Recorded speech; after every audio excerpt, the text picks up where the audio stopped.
Pesto is this amazing concoction of basil and pine nuts, olive oil, pecorino, lemons. Did I say garlic? Lots of garlic. And basically you mix it all together and you end up with this incredible condiment that adds so much flavor to your food. I remember being really envious. My sister would tell me about how they would have this huge pesto party with a whole bunch of friends when they lived in Ottawa, and they spend the whole day basically making pesto and tasting pesto and enjoying pesto after the making of the pesto.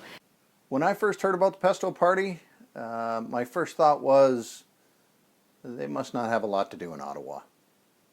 So recently, she invited us to come over for a pesto making party.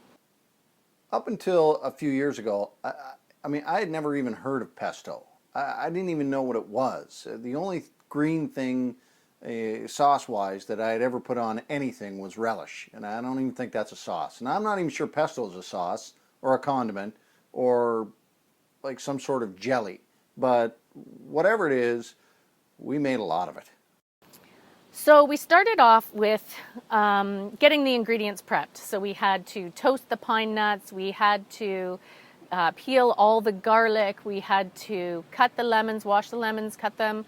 Then mostly the work was in pulling the leaves off of all the basil plants. When you start to make food and go through the process of what it takes to actually make food, you begin to understand why supermarkets are successful.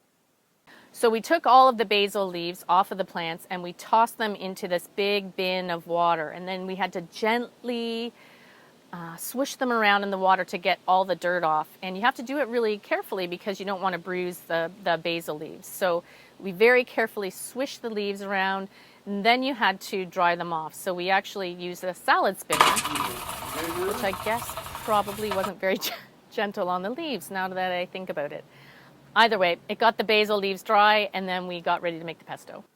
You've got to get kids to help you. Kids are supposed to like that kind of work. Ours don't, but there are kids who like to pull leaves off of stems and put them in buckets of water to wash up and do all that kind of stuff. Not our kids, but kids. It was a bit of a trial and error, you know. We put in lots of basil. You have to put in lots and lots. You'd be surprised at how much basil goes into the pesto. And then some garlic cloves and the toasted pine nuts and little lemon juice and the pecorino. And you put it in small batches and blend it up in the food processor until it's smooth. You know, when the ancient pescatarians or whomever invented pesto, came up with the idea, it seems like an odd combination of stuff. And then when you realize that they didn't have a food processor, wow, kudos to them. One of the best parts was the tasting. So you would take a little spoon and dip it in, no double dipping, and try to figure out what it might need. You make this pesto and it is super fresh and super garlicky, and it tastes amazing. It was a ton of fun to have everybody there together, working on the pesto, making it together. It was just a really neat experience. Todd, I think, enjoyed the end results. And I think he kind of liked the wine that went along with making pesto more than the actual making of the pesto. I'll make a lot of excuses for things just to go to my brother-in-law's house just because, well, he has good drinks. And pesto, well, it was a good excuse as any. We could have been making concrete. I would have shown up.